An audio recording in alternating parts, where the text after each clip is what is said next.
Absolutely. It's clearly a message which I knew was coming out.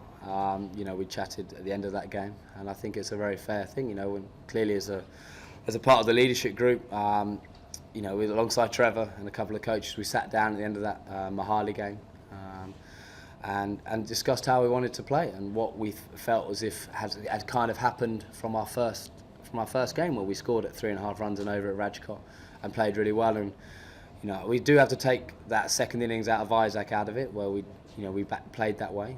But I wonder whether that did kind of tie into the third game bit. It was a bit of a hangover, and we did go back into our shells a bit. So, after chatting around with it, I think it was quite a clear message that we wanted to play a little bit more aggressively, a bit more intent. And Trevor likes that.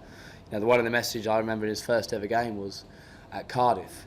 I think we had a 100-odd lead in that first game, and just as we were putting our pads on, he stood up and said, this is not about survival now. This game's, there's no point trying to bat until the end of, lunchtime day 4. If we score 300, they'll need to chase 420 or whatever our lead was, and that'll be enough to win the game. So let's go out and score those runs. And I think the team responded to that very well.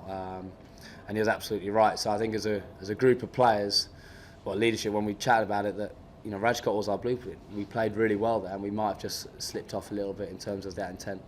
So hopefully we can go back to that level then.